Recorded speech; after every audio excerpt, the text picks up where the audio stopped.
Good morning, good afternoon, and good evening to all our viewers, wherever you may be. I am Monica Scatasta, and I'm the Director of Technical Assessment and Monitoring at the Council of Europe Development Bank, or as I will call it from now on, CEB. And at CEB, we are delighted to welcome all of you and to this session that is focusing on social investment, which is part of the activities of the Coalition for Social Investment that we are proud to co-chair with Agence Française de Développement. So today, with our distinguished speakers, our guests, and with all of you, we will address how we can scale up financing for social investment and especially how we can enhance its impacts on the ground through better design, better implementation, and also through the engagement and involvement of final beneficiaries and other stakeholders. But why do we need to focus on doing more and doing better in social investment?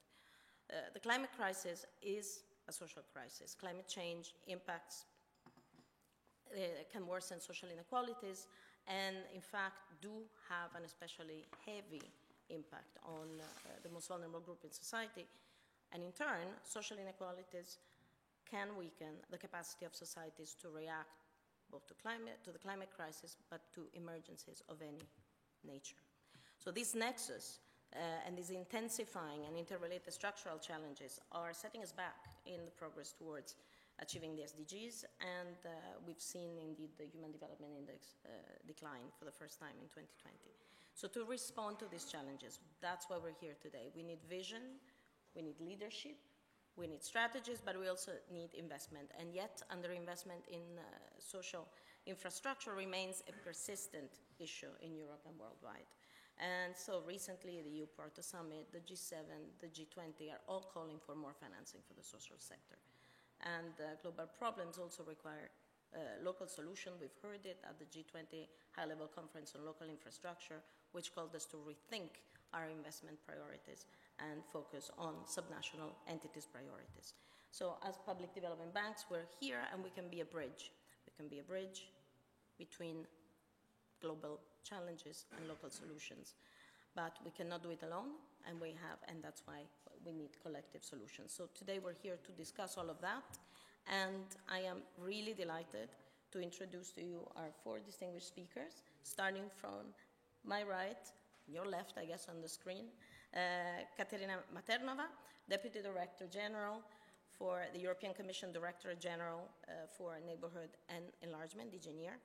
And now on the screen, in the order in which they will speak, I'm delighted to welcome Masoud Ahmed, President of the Center for Global Development, CGD, and members of the G20 High-Level Independent Panel on Financing the Global Commons for Pandemic Preparedness and Response, Usha Rao Monari, whom I am delighted to see again, Under-Secretary General and Associate Administrator of the United Nations Development Programme, UNDP, and finally, Ece Boru, CEO of the Industrial Development Bank of Turkey, TSKB, or TSKB, and Vice Chair also of the International Development Finance Club. So we're going to start with Katerina, and we start with our first session on underfinancing of social investment and its consequences, setting the stage. So, Katerina, what is the Commission's vision on the social and climate nexus, and what are the recent or upcoming EU policy development that may support social investment? Well, thank you very much for having me on the panel. It's great to meet virtually the co-panelists, and I think very much liked what you said, that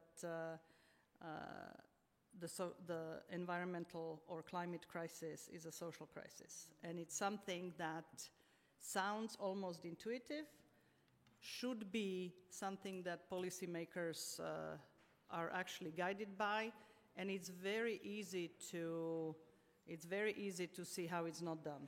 So I would like to say that what you're saying, I would like to say that the social environment, social climate nexus is an obvious part of our policy mix, but I think that we still have a way to go. I think we are right now experiencing very intense energy, especially gas crisis in Europe. which has a variety of factors, and it would be for a different panel to discuss the origins of that. But we already see the impact, the social impact of that crisis, and how easy it is to forget about social investment when one pursues climate goals. I'll give you one small example. I'm dealing with the Republic of Moldova that suddenly got a huge hike in their costs of energy. And what is going to be the first impact? It's going to be the social one that's going to be felt. And it's something that we need to keep reminding ourselves that while we put together green agenda, for example, the European Green Deal, we're also discussing at the same time the transition, the fair transition, just transition from the fossil fuel past to the sustainable energy future. And we need to also realize that the time in between is going to be particularly difficult from the social agenda. So what we are trying to do in DG NEAR is to work with partners like the Council of Europe Development Bank and others on investing in education, health, jobs, training, vocational training, social housing, etc., to make sure that people don't fall through. Otherwise, we would have a big danger of that, because honestly, any transition always has winners and losers. So the green transition is going to have losers as well, and it's usually the people on the lower scale of the lower bands of the income scale. And I think it's all the more reason for us as policymakers to remember that, realize that, and very, very systematically invest in the social aspects as well. Thank you, Katarina. Absolutely. We couldn't agree more. And the importance and the difficulty, the challenges of this transition are upon us. And indeed, we all have to work together to really make sure that the most vulnerable groups do not have this really impending doom almost befalling them. So now, turning to Masoud, how does the Center for Global Development define social investment? Because that's one of the areas where, you know, the common definition is such an important aspect if we really want to do more. So what's the definition of social investment at the Center for Global Development, and what do you see as the key financing needs, and also what are the financing gaps that you have observed? And what was the impact on all of this of the COVID-19 pandemic and the crisis that ensued? Masoud, over to you. Thank you very much, Monica. Thank you for giving me the chance to participate in this panel. Let me just start off by saying that I think we don't have a Center for Global Development, a unique definition for social investment. It's along the lines exactly as you've just been laying out. It's a broad set of policies and investments that will enhance skills and capabilities of people. I want to go quickly to the issues on financing gaps and how they have been impacted by COVID. So the gaps were there even before the pandemic. Whether you looked at education, you looked at health, there were gaps. We were falling short of what was needed to achieve the sustainable development goals. But in most areas and in most countries, we were making slow but some progress before the pandemic. And what the pandemic has done is really caused us to have a setback. And that's increased the gaps, first of all, because most low-income countries will take 4 or 5 years to even get back to where they were in 2019. So the first job, the reason the gaps are bigger is because they've been pushed back in their progress, and now they need to come back, whether it's girls or boys that are out of school who need to come back, whether it's healthcare systems that have been pushed back, and more broadly, the economic levels of incomes that have been pushed back. The second reason why the gaps are larger is because we have become more aware of certain areas where we were underinvesting before. In particular, for example, pandemic preparedness and prevention is an area where we now recognize that we have been systematically underinvesting at the country level, at the regional level, at the global level, with the horrific consequences that we saw over the last 2 years. So going forward, we really have to not only come back and invest in the things that we were already doing, but which were set back, but add on to this the global health security agenda, which is probably another 15 billion a year. And then there is the transformation of economies towards a more sustainable, low carbon future that you were just talking about. And that also puts into play an additional set of gaps. So now we have many numbers that people come out with. You know, the ILO has come out with a gap of 78 billion a year just for social protection. The World Bank has estimated that in sub-Saharan Africa alone, there's a financing gap of around $300 billion a year. Others have come in with gaps for emerging markets and developing countries as a whole, which run between $1 and $2 trillion a year. So I think the numbers are all large. And this really brings us to what I hope will be the conversation in this and other panels, which is how can we leverage the different actors that are supporting countries in this effort to work more as a coherent whole so that we are not trying to do bits of siloed support, but really by joining up, by having sort of finance in common, if you like, we can achieve the kind of leveraged impact that is going to be essential for us to make any progress. Thank you very much, Masood. Indeed, you basically reinforce the objective that we've set ourselves for the Coalition for Social Investment to do more together, but not just to do more, but as you were saying, we have to do things differently. This really, the crisis did shine a light on the cracks that we may not have seen in our systems, health system and others. So absolutely points, very, very important points. So following up on Masood's intervention, Usha, the Financing for Sustainable Development report this year says that COVID-19 could in fact lead to a lost decade for development. So how can we accelerate SDG Alliance financing to close the existing social investment gap from the point of view of UNDP? Usha? Thank you very much, Monica. Good to see you again. It's been a long time, and thank you very much for including me on this important panel and this important conference. I couldn't agree more with the previous speakers, Masood and Katrina. You know, I think there is a sense out there that somehow we have lost time because of the pandemic. It is true, and in some ways not true. You know, we may have gone a little sideways, but I believe that we have the tools at hand to get back on track. Where UNDP has played a role to your question about, you know, how do we accelerate this financing towards, you know, SDGs? What we found out was a few things. We were part of an overall group of UN agencies, and we conducted about 124 socioeconomic impact assessments just to see what is the impact of COVID beyond what is, you know, obvious to everybody out there. And we found the following, that one of the biggest gaps was around social investment. One of the biggest needs was around the need to be intentionally inclusive in any sort of build back better sort of recovery infrastructure. And we found that the lack of access to social protection for 1.6 billion informal workers, for example, was severe.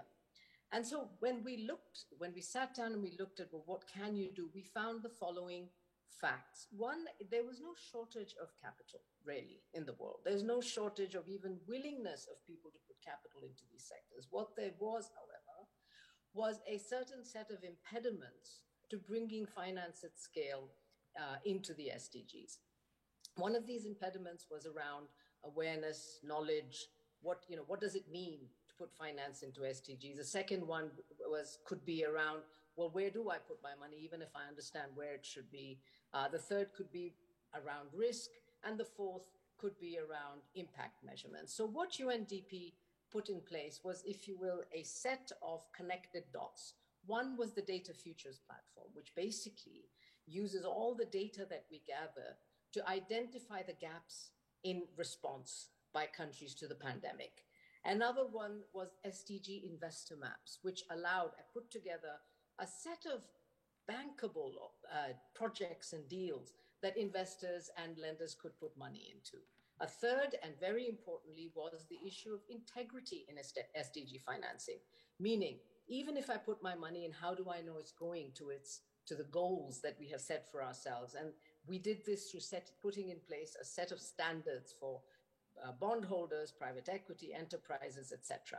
The issue of integrity has become incredibly important when we look at financing for SDGs. And I think that when you start connecting the dots, UNDP and other institutions are playing a role in connecting policies, institutions, instruments, and even newer technologies to accelerate financing towards the SDGs. And so I think that if we take a step back, the goal should be bringing forth scale financing that is intentionally inclusive to sectors like health, education, livelihoods, social and justice policies, and areas like this. And I think if we put in place some of these steps and policies and instruments, we should be well on our way to at least increasing and accelerating financing into this important space. Thanks, Monica. Back to you. Thank you, Usha. And indeed, I'm starting to hear a glimmer of hope and also very, very interesting actions on the ground. And this important point that you made about the fact that we have to be intentionally socially inclusive. We must want it. We must mainstream it, in fact. It's not enough to just say we are investing in certain sectors. And on that note, I would like to maybe have a moment of a view from the trenches and read you a quote by Ogerta Manastirliu, Minister of Health of Albania, which should be appearing, voila, on your screen. The quote reads that the government of Albania has shown a strong commitment to improving healthcare systems. But these reforms are complex and a large unfinished agenda remains. And they call, in fact, for what you were saying, Usha, coordinated investment from PDBs are key to increasing access, efficiency, and quality of healthcare services. So coordinated investment. So now, going back to you, Masood, could you please share some of the main findings of the G20 high-level independent panel on financing the global commons from the report that was issued last June? And what roles should social investment play in ensuring an inclusive, sustainable, and just recovery and increasing our resilience to future shocks? Masood, back to you. Thank you very much, Marcus. So as you mentioned, we had this report that was prepared, sponsored by the G20, but prepared by an independent panel. And it looked at issues around the financing of pandemic prevention, preparedness, and response. I should say that the findings of our report and the findings of two other important reports that were done in the last year as well, international reports, all say more or less the same thing. And the conclusions are that we systematically underinvest in pandemic prevention and preparedness, and there are reasons for doing that. Some of them are good reasons, some of them are not so good reasons, but we do need to scale that up. Secondly, that the money that we do spend is fragmented, and so isn't coordinated in a way to achieve maximum impact. And thirdly, that pandemic prevention and preparedness is a strategic issue which requires not just health ministers to think about it, but a whole of government approach. So you have to have finance ministers, heads of government, all focus on this to make sure, because the consequences of not doing it right are so large and so strategic, as we have all seen over the past 2 years. So in specific recommendations, what we see is that we need to have a scaling up of financing, both through a dedicated fund that will spend about 10 billion a year to finance gaps in the system, gaps like surveillance, genomic surveillance, gaps like strengthening health systems, particularly in low and middle income countries, having a ready, ever warm facility manufacturing capability so that if there is a pandemic, we don't have the same long wait before we can get medical countermeasures out to people. So we need to have that dedicated financing, but we also see a much larger role for pandemic prevention, preparedness, and response for the international financial institutions. They have financing available, but this has not been their main business. The main business, the challenges for the next decade or 2 decades require these institutions to be making global public goods more generally, climate and pandemic preparedness, a much more central part of their agenda. And finally, we also see a need to create some governance structure. We called it a Global Health Threats Board that would bring together finance ministers and health ministers in a way that they could look at the threats that are emerging and ensure that the financing and other policy measures needed to avert those threats are being put in place in good time. And as I said, all of these recommendations, more or less, are the ones that are being made by other panels as well. So now the challenge is to move forward. And my one plea to the people who are watching this is that there's always a tendency when you have recommendations that are about spending more money or doing things differently or changing the roles of institutions, to try and do this incrementally, to push it out into the future and say, well, let's just think about it a bit more. Really, we don't have time to think about it. This is the moment. We have gone through the worst crisis in 70 years, and this is the time when there is a momentum to take some of the decisions. The longer we wait to take some of the decisions, the less likely those decisions become. So my plea would be, let's move forward, make the decisions that everybody, all the experts think are needed, and then let's be better prepared for the next pandemic, because there will be another pandemic. There is very little doubt that we're going to have another pandemic in our lifetime, probably much sooner. And so let's be sure that next time around, we can do a better job. Thank you very much, Mr. What a strong plea, and indeed, very important points about a whole of government approach. As I was listening to you, I was thinking, how much this applies in other areas as well, in preparing actually for climate change and the acceleration of its impact. So a whole of government approach, a systematic approach, and especially prevention, preparedness, rather than reaction, and how important that is.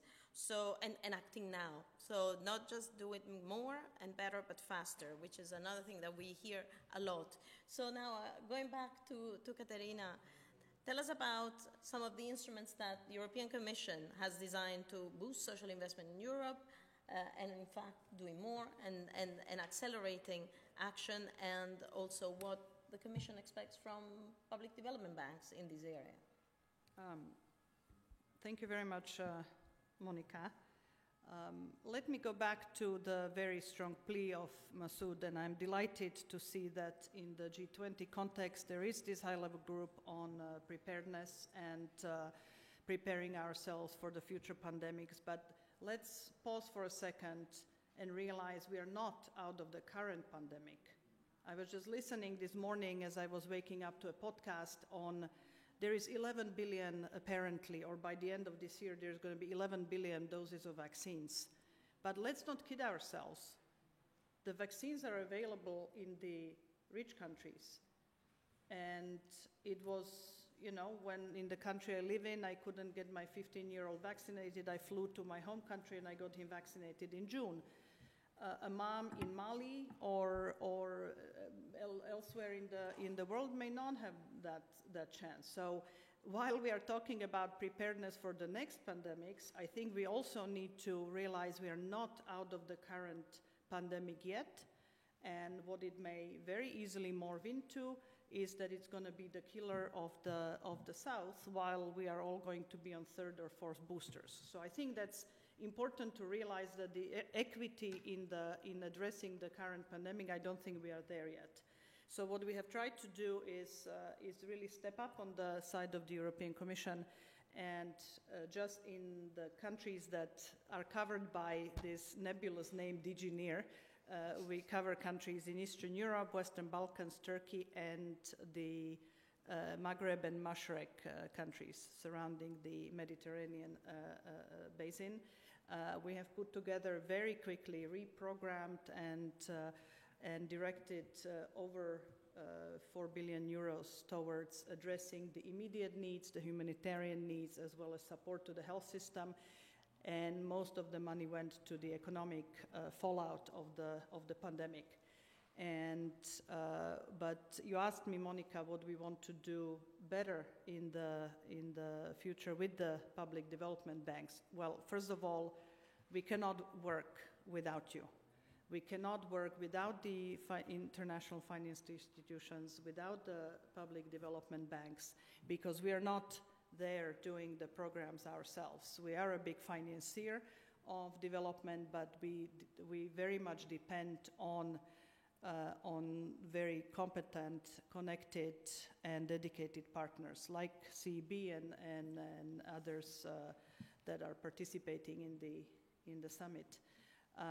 We have now put together something we piloted over the last 2-3 years, which is a guarantee program, a de-risking tool that offers guarantees in a number of sectors, notably also in the social sector for the green transformation, for connectivity, for SME support, agriculture, etc., where we try to de-risk the investment in reaching the SDGs and development, because as I think it was Masoud or one of you mentioned, that the gaps are huge, and we all need to pull together, both official financiers and the private sector, to really reach the scale that the needs that we have the needs globally.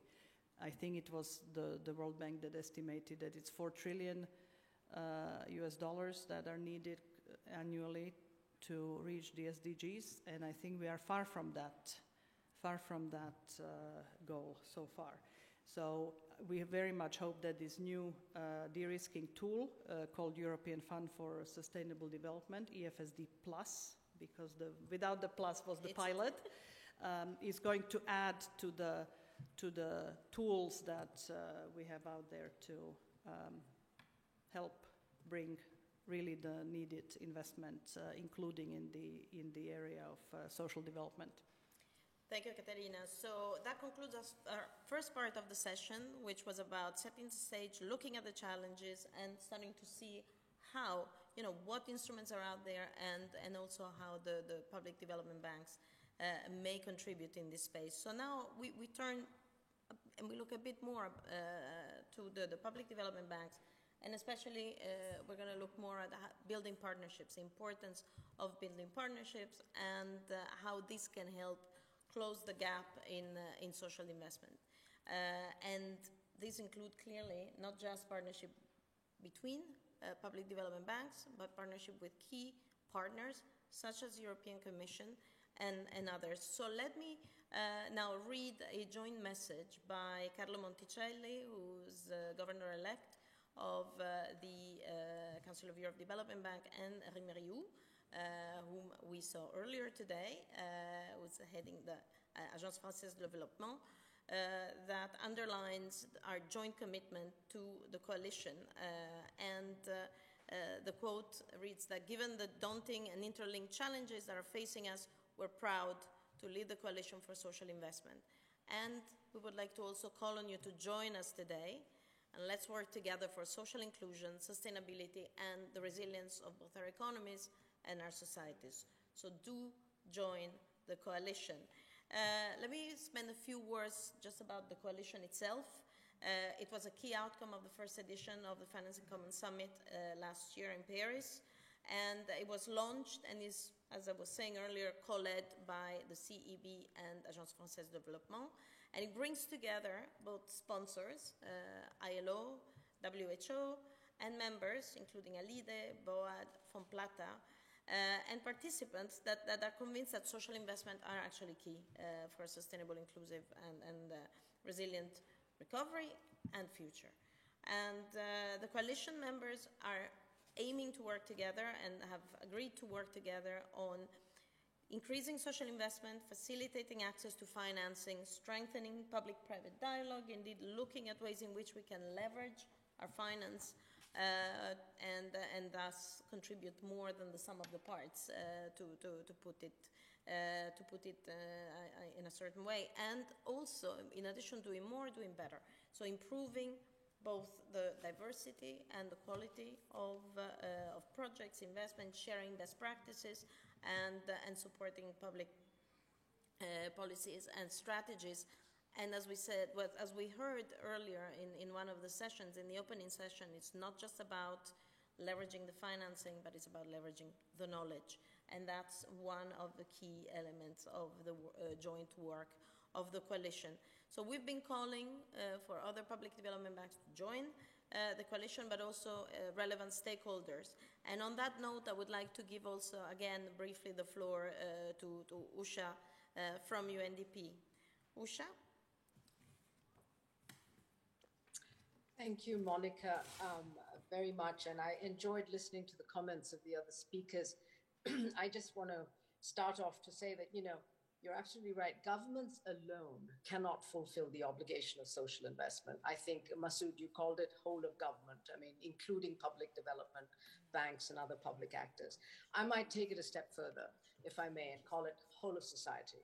And I think that's very important because there are non-traditional actors as well who are very well able to join in this effort of, first of all, aligning financing with SDGs, and second, accelerating finance towards them. We have one of them on our panel, Eche from TSKB, who might agree, and Monica, I'm sure you're going to call on her. But so one thing I would love to make an announcement now, if you permit me, Monica. We are absolutely delighted as UNDP to announce that we are joining the Social Investment Coalition as a sponsor and as a contributor and as someone who hopefully as a stakeholder who will provide not only valuable data and evidence to the acceleration of finance, but instruments, and both policy instruments and financial instruments in order to bridge the gap that exists between demand and supply for finance in this important space.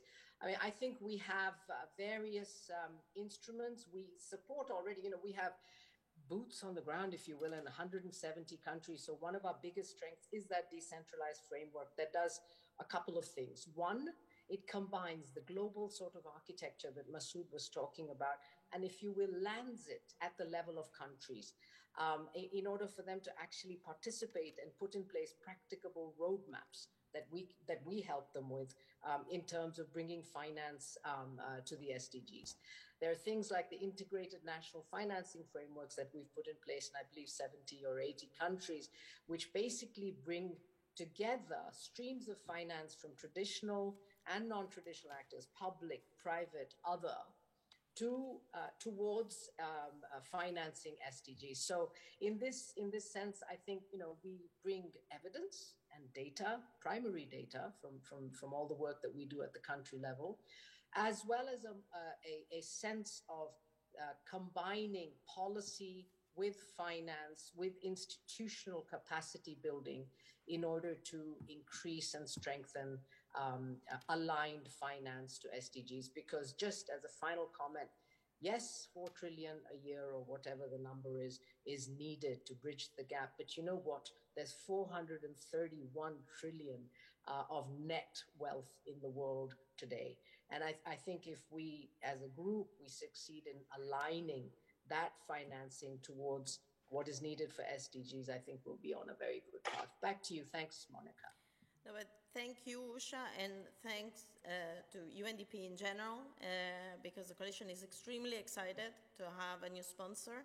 And as we said, it's not just financing, it's the knowledge, and a sponsor with such extensive knowledge and the capacity also to leverage this knowledge in order to really enact action on the ground is fundamental. So this is great news, and thank you. Now, I would like to slightly change the order because our colleague Eche Boru has been waiting patiently, and I would like to go to her before we play a video which was foreseen at this moment.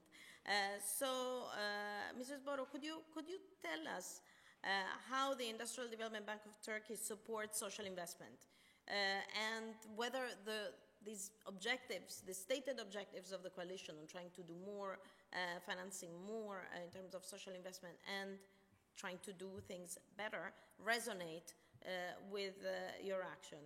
Eche, over to you.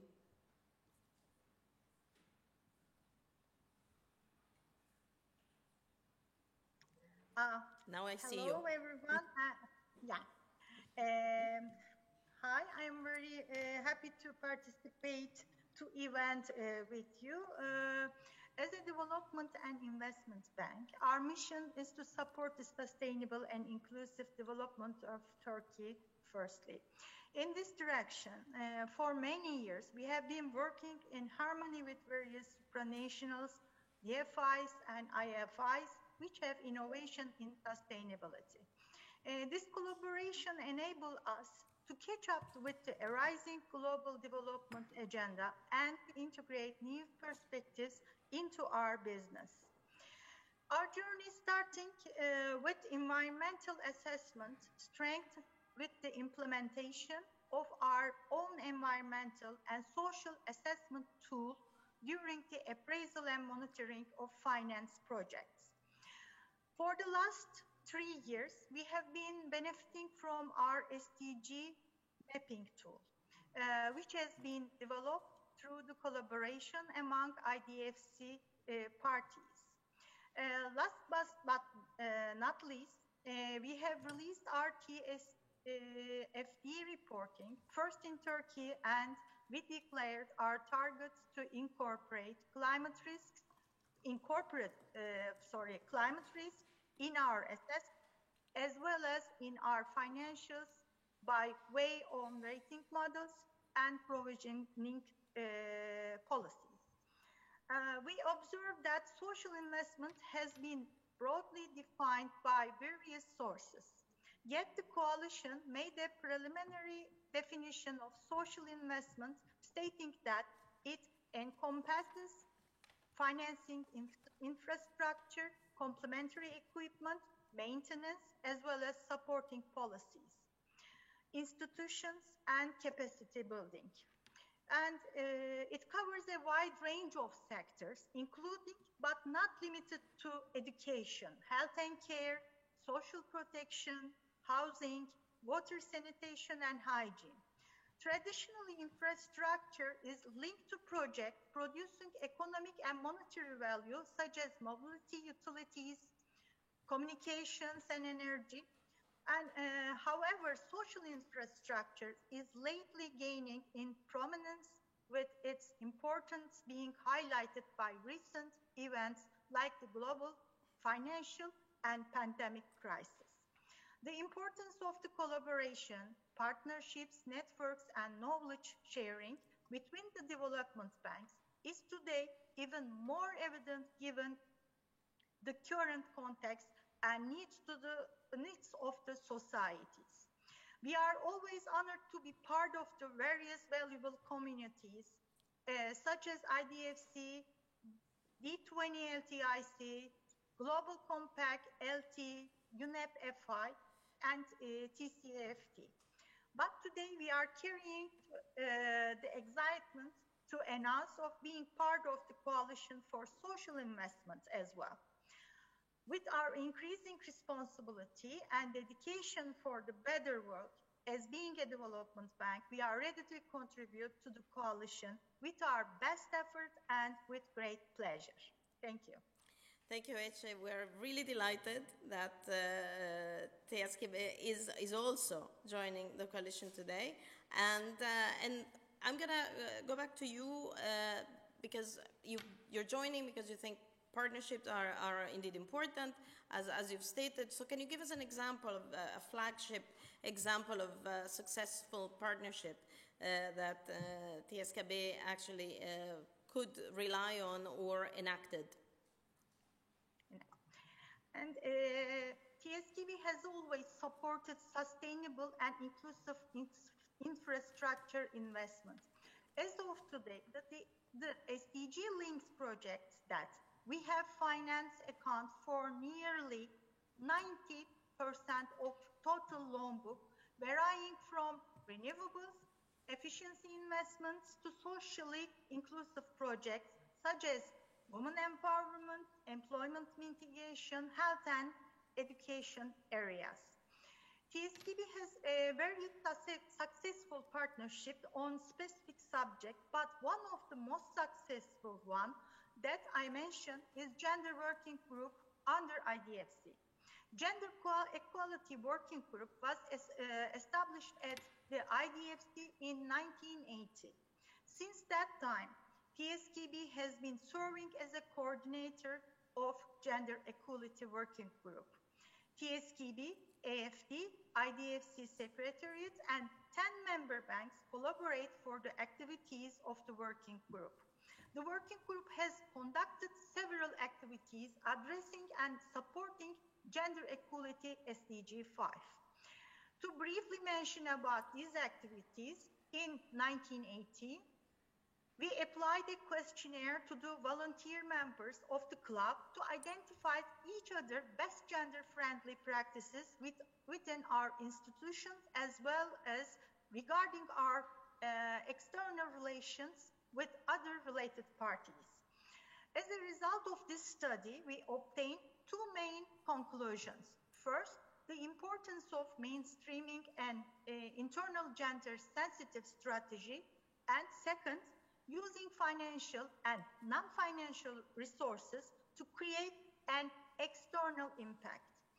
Both results would involve capacity building and awareness raising activities on gender equality and equity. Last year, in 2019, we have created a joint statement on gender equality and gender equity to address the importance of crucial role of development banks in promoting SDG 5. Last year, we have updated our roadmap in way to focus a third-party study on gender-based practices of IDFC.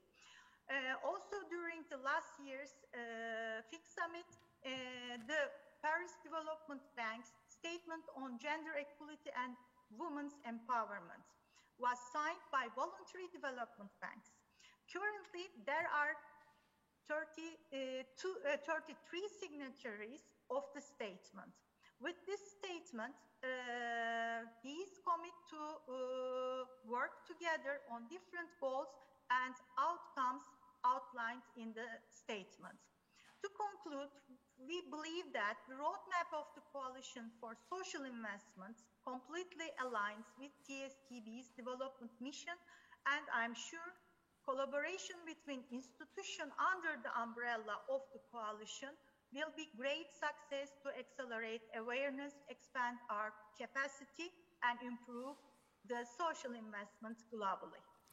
Thank you, Ecem. So we hope as well, and indeed thank you also for focusing very strongly on gender equality and women economic empowerment as a central element that definitely then we will make sure is central in the work of the coalition.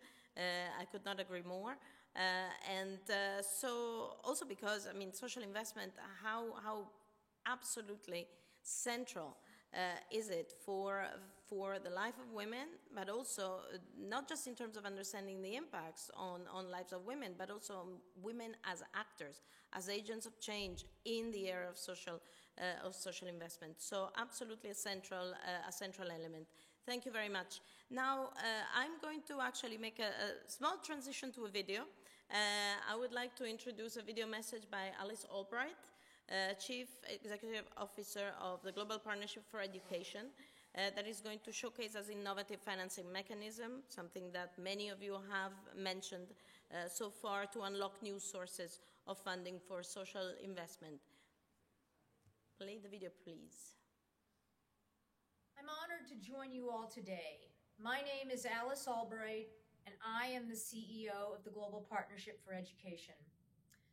GPE is the world's largest global fund focused exclusively on getting every child in school and learning. But despite decades of progress, millions of children, including nearly 130 million girls, are out of school.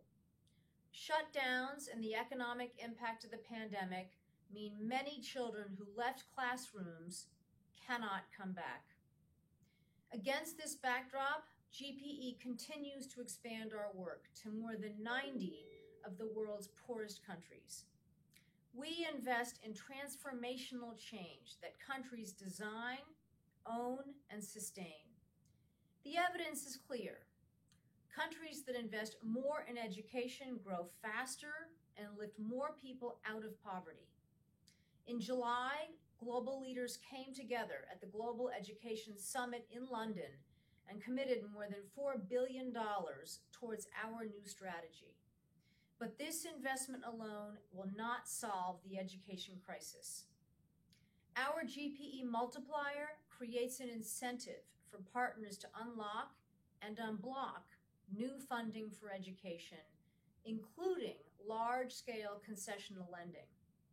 We've allocated $365 million to 36 countries through this innovative finance mechanism, unlocking more than $1.6 billion in new co-financing.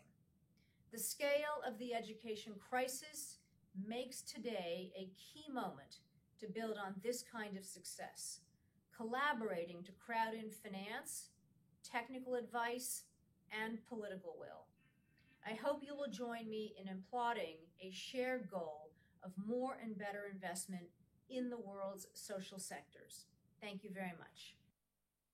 And thank you to Ms. Albright. And indeed, this goes very much in the sense of the plea for accelerating, doing more, doing it now, that Masoud was brought to the fore earlier. And it shows how it's not just how important it is really to see all of this in an integrated fashion, in an all-government approach with multiple challenges interrelated and seeking interrelated solutions as well. So now we're going to move to Brazil for a moment, and I would like to bring you another example of successful cooperation between public development banks to support a successful project in Brazil. I would like the quote to be brought up. The quote is by Leonardo Lima Chagas, the Ministry of Citizenship in Brazil, who says that in Brazil, Bolsa Familia and Auxílio Emergencial, co-financed by the World Bank, Inter-American Development Bank, CAF, KfW, and AfD, reached a third of the country's population, 68 million people, during the COVID-19 crisis, and that the project also laid the ground for policy dialogue and on social protection and inclusive growth. So not just action, but also increased policy dialogue. And so a very good example on how we can work together and make an impact on the ground. Before I go back to the speakers for a final round, and I want to introduce another video message, short video message by the chairman of the Association of African Development Finance Institutions, whom we saw also earlier, and also the World Federation of Development Financing Institutions, Thabo Tamane, on what he sees as the role of the public development banks in supporting social investment. Please play the video. Greetings to you all from Botswana. Let me add my voice in welcoming you to the summit and commend the AFD and the Council of European Development Bank for the leadership in the formation of the Coalition for Social Investment.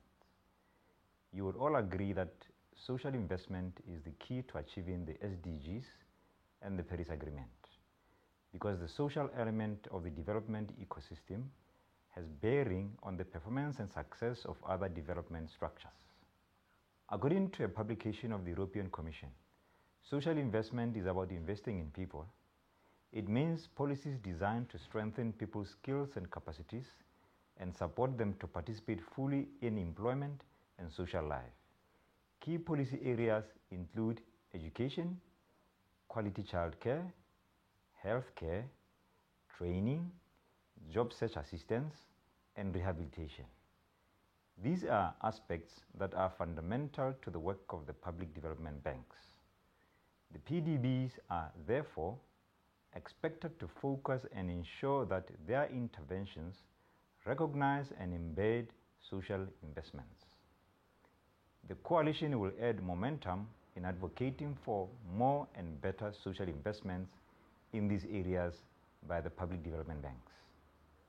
Consequently, the Association of African Development Finance Institutions and the World Federation of Financing Institutions, under my chairmanship, are happy to join the coalition. I look forward to our joint effort and the partnerships of all the PDBs in growing this coalition and ensuring that we will work together to increase our financing of social investments. I thank you. And let's thank Mr. Temane, although virtually, and this is great news. The coalition grows, it grows across continents, and by being more, we can be stronger, but we'll have to be effective in working together, which is not always easy, as we all know. Anyway, now I'm going back to the speakers for a final round. I'm going to go ladies first, Masood, if you don't mind, and I'll give you the last word, however. So, Katarina, let me start from you.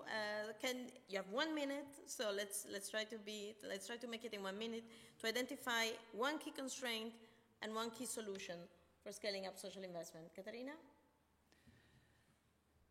I think the key constraint, or one of the key constraints, is that the perception by policymakers and governments is that social investments is a cost, that social investment is something that we need to give out. And I think the solution would be, and this is something we need to work on together and with the public development banks, is to change the mindset, change the paradigm, and see social investment as a real investment. And I think that's going to be the driver of bringing more money to finance the SDGs. Absolutely. It's a paradigm shift. Nothing less than a Nothing paradigm less shift. than a paradigm shift. Okay, well, we have our work cut out for us. Now, Usha, over to you. Your key constraint and your key solution. That's really difficult because there are rather a lot of constraints, but I'll try. Monica, I think that one key constraint from where I sit is there's money out there, okay, with interest. What there isn't enough of is a pipeline of opportunities, projects, deals that they can put their money into. And this has to be developed as a partnership between public and private entities. And the reason for that is, as Katarina just said, there's all these perceptions swirling around social investment, whether it's cost or anything else. And I think deals have to be prepared. Projects have to be prepared, and I think they have to be made and formed into projects where money can come in from different sets of actors. So I think that if we combine policy, institutions, and instruments, we would be able to go a long way in addressing this impediment, which I think is rather a large one in accelerating finance to SDGs. Thanks, Monica. Back to you. Thank you, Ush, and I couldn't agree more. And unfortunately, this challenge of the pipeline of project is something that we've been, carrying with us for many, many years in the developing world. So we need to do better. That's one of the goals, right? So now let me turn to Eche, your moment for a key constraint and a solution. Oh, thank you. And I believe that strong collaboration among public and private investors would pave the way for sustainable recovery. With transparency and accountability, impact assessment, and especially social impact generation would bring up a multiplier effect. Thank you. Thank you very much, Eche. And now let me turn to Masood. You have the last word of the panelists. Thank you very much, Ivanka. I think that the biggest constraint we face is that we recognize intellectually that we need to work together, be part of an integrated whole. But it's very hard for each agency to actually step out of our comfort zone, of our own silo, our own way of thinking, and be willing to change what we do as part of being that one element in an integrated whole. And I believe that the way to accelerate that change, that mindset change in the international agencies, begins in the capitals of the countries that are the members themselves, because often in the capitals, the relationship with individual agencies is itself fragmented across different ministries that don't talk to each other. So sometimes they're not sending the same message to each of the agencies. If we want the WHO, the ILO, the MDBs, the development banks, the bilateral agencies to work together, then we have to make sure that the capitals that are sending them instructions and working with them also have that same joined up approach to dealing with the international system. So that would be my plea again, is let's join ourselves up in the capitals and then also ensure that we accelerate this approach to an integrated solution. Thank you very much. And I have 2 minutes to wrap this up. And you just told us that as part of our agenda, we have to be agents of change to actually make everybody step out of the comfort zone and bringing people together on complex problems that need a complex and integrated solution. And we know how hard that is. So just a couple of concluding points on the coalition. I'm calling on all public development banks to join us in this challenge of being agents of change. I would like to thank all of the speakers and all of the entities that have joined the coalition today. And also, I would encourage the public development banks to respond to a survey that will be sent to them very, very shortly. We are trying to enhance knowledge on what you do, knowledge on what you mean by social investment, but also knowledge of how we can better also understand how we measure impacts and how we can have a real impact on the ground. So follow us on social media for further updates at #Coalition for Social Investment. And thank you very much.